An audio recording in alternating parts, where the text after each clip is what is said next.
Final কে রে জুটি বেঁধে বাবার কোলে উঠে বসে আছে? ও বাবা, ওরা সবাই কোথায় যাচ্ছে? তোমাকে নিয়ে যাচ্ছে না? তোমাকে নিয়ে যাবে না তো?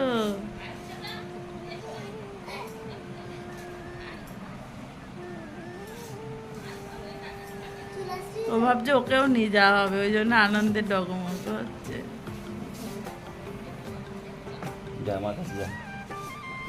এই চল, এই চল। নমস্কার বন্ধুরা, স্টে উইথ মুন্নির নতুন আর একটা ব্লগে সবাইকে অনেক অনেক স্বাগত, অনেক ভালোবাসা। অংশনাকে নিয়েই আজকে ব্লগ স্টার্ট করেছি। এই দিন হচ্ছে ওর বাবা আর আরন যাচ্ছিল হচ্ছে চাকলাতে পুজো দিতে। কারণ আমি যখন প্রেগনেন্ট অবস্থায় প্রচুর সমস্যার সম্মুখীন হয়েছিলাম, আর এক একদিন এমন হতো যে যাই অবস্থা। সেই জন্য ওর বাবা নাকি প্রে করেছিল ঠাকুরের কাছে যে সব কিছুর ভালোভাবে হয়ে গেলে, মানে মেয়ে বিয়ে আর কি, এই ধরনের, যে হয়তো পুজো দিতে যাবে। তো এর মধ্যে আবার ইতিমধ্যে অনেকবার অসুস্থ হয়ে পড়ি, তা বলছে ঠাকুরের পুজোটা দিয়েই আসি।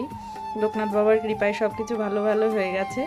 তো তার ভরসা ছাড়া তো মানে কিছু হয় না, তার আশীর্বাদ ছাড়া। তো সেই জন্যই পুজোটা দিতে গেল। আর এদিকে ওমসোনা বাড়িতে, ওমসোনার অন্নপ্রাশনের দিনও এগিয়ে আসছে।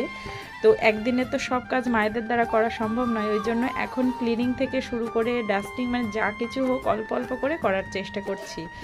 আর ওমসোনার যত্ন নিতে কিন্তু একটুও খামতি দিচ্ছি না, কারণ ওই যে বাচ্চাদের ছোটোবেলাটা, এটা তো আর বারবার ফিরে আসবে না। আমি এটা খুব ভালোভাবে উপলব্ধি করতে পারি, কারণ টুবান যখন ছোট ছিল তখন এই জিনিসগুলো বুঝতে পারিনি। হঠাৎ করে কবে যে বড় হয়ে গেল, তখন বলবো যে যা বড় হয়ে গেল।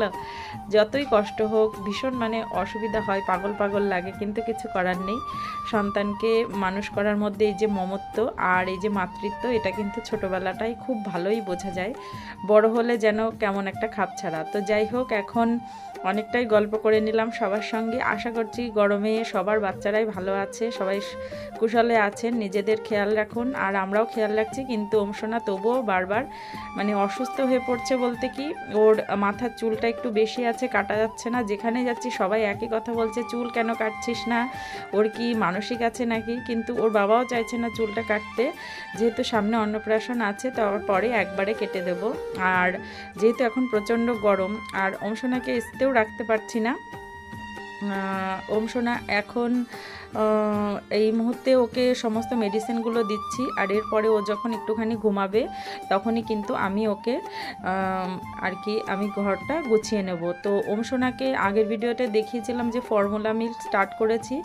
ফর্মুলা মিল্ক স্টার্ট করেছি বলতে দিনে একবার করে হয়তো কোনো দিন দেওয়ার চেষ্টা করছি, কিন্তু ও কিন্তু খাচ্ছে না, ও একটুও খেতে চাচ্ছে না। মানে ফিডারে তো মোটেই খাচ্ছে না। যখন চামচে করে একটু খাইয়ে দিচ্ছি তখন কি হচ্ছে, হয়তো বমি করে দিচ্ছে, অথবা মোটেই খেতে চাইছে না। হয়তো আমাকে মিল্কটা চেঞ্জ করতে হবে, ফর্মুলা মিল্কটা চেঞ্জ করতে হবে। তো আমার শোকেসের এই থাকটা অনেক দিন ধরে আগোছালো হয়ে আছে। সেই প্রেগনেন্ট অবস্থায় সবাই দেখেছেন আমি খানিকটা গুছিয়ে রেখেছিলাম, এর মধ্যে আর হাত দেওয়া হয়নি। তো আজকে ভাবলাম সমস্ত কিছু ডিক্ল্যাটার করব আর গুছিয়ে রাখবো, কারণ ওমসোনার অন্নপ্রাশন আসছে। ঘরটার গোছানো না থাকলে, বাড়িটা গোছানো না থাকলে আমার যেন যে কোনো অনুষ্ঠান মনে হয় না। তো ওমসোনা এখন ঘুমাচ্ছে, আর এই হিসাবে আমি সব কাজ করে নিচ্ছি। এরপরে যখন আমার মেটার্নিটি লিভটা শেষ হয়ে যাবে, তখন তো আমি এগুলো করার একদমই সময় পাবো না।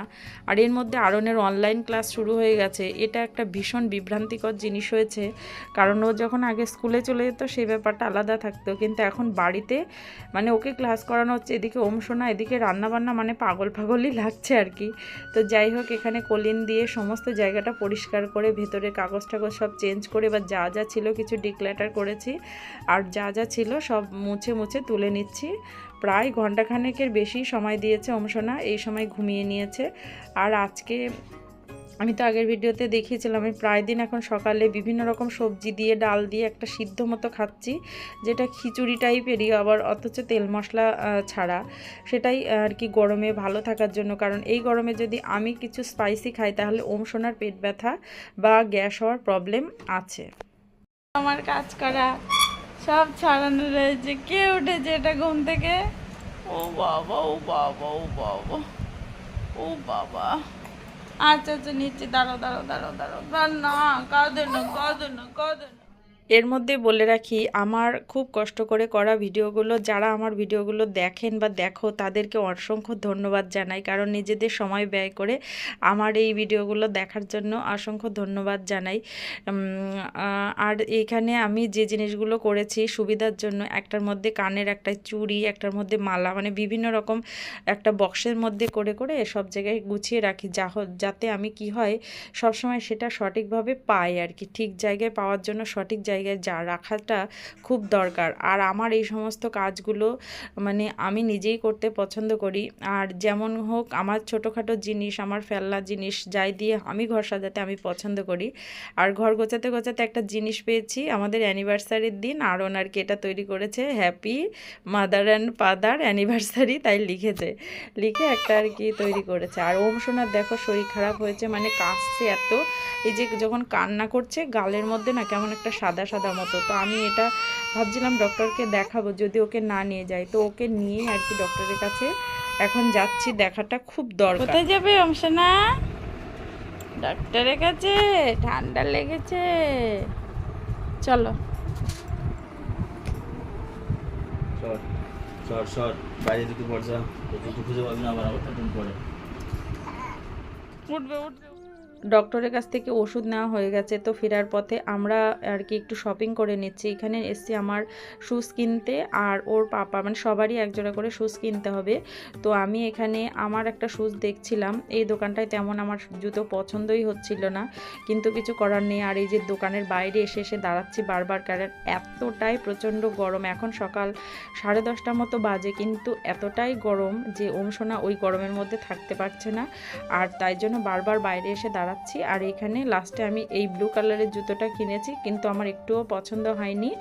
আর তারপরে চলে এসেছি আমার বাবার বাড়িতে, কারণ যাওয়ার পথে আমার বাবার বাড়ি পড়ে। এইদিকে দেখ, ওই দেখ, অত দূরে চেপে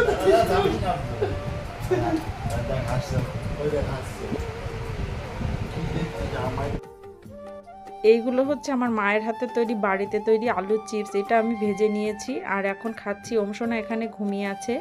আর আজকে আমাদের খাবার দাবার আমরা ফোন করে যাইনি, তবুও অনেক কিছু রান্না হয়েছে। এখানে হয়েছে চিংড়ি মাছের মালাইকারি, রুই মাছের একটা আলু দিয়ে ঝোল, আর টক ডাল ছিল, তারপরে চাটনি, পাঁপড়, 2 না 3 রকম মিষ্টি ছিল, ও দই ছিল।